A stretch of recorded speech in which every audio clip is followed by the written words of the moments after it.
Well, you could imagine maybe, I think this is worth delving into in some depth. You could imagine that there's various ways of attaining status, renown, reputation.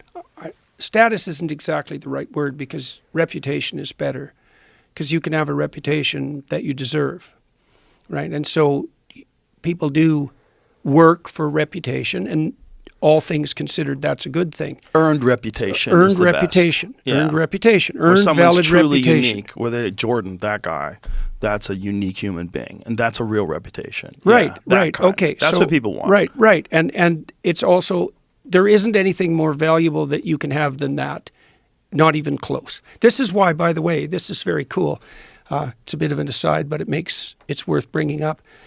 In the Gospels, Christ tells people to store up treasure in heaven where it doesn't rust, where the thieves can't steal it. That's reputational treasure, right? So the idea is that if you conduct yourself impeccably, you'll develop a storehouse of reputation that will withstand all catastrophe.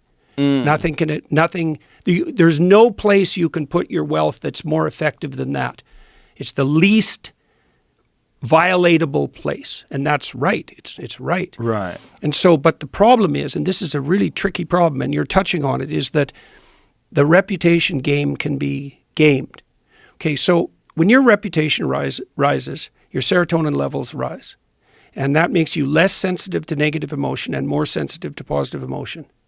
So that's a really good deal. And what that also means is that there's a high psychological benefit to status increase, reputational increase, and a real cost to reputational decrease. So that's partly why people don't like losing face, for example, because their emotions dysregulate. Okay, so now the best way to play that game is to establish a genuine reputation. And the best way to do that, you've done this, by the way. I figured out this year in my lectures that I'm always trying to answer a question on stage. So that's a quest.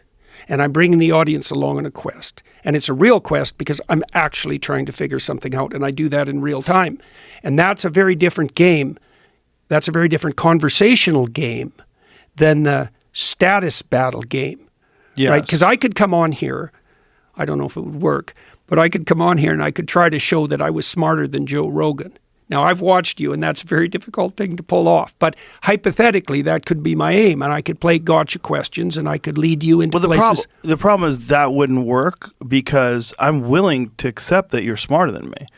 First of all, I talk to a lot of people that are smarter than me, and I like it. It's enjoyable. I don't ever feel uncomfortable talking to people that are smarter than me. Yeah. I want to know some things that they can tell me on certain things. I want to educate myself. I want to see how their mind works. I want to be blown away.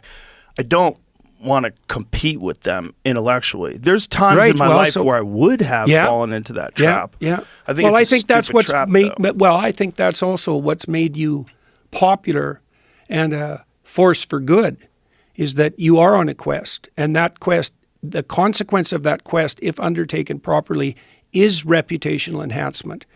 And people who can't or won't do that, they default to power games, and that's the default to power. Right. But it's worsened with social media. Absolutely. Because if you meet someone and they're playing a power game with you, you can just decide not to have anything to do with them anymore, or you can put a stop to it if you need to.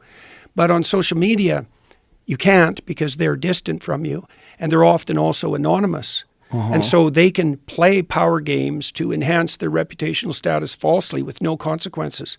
And the social media is rife with that, and it's really a problem.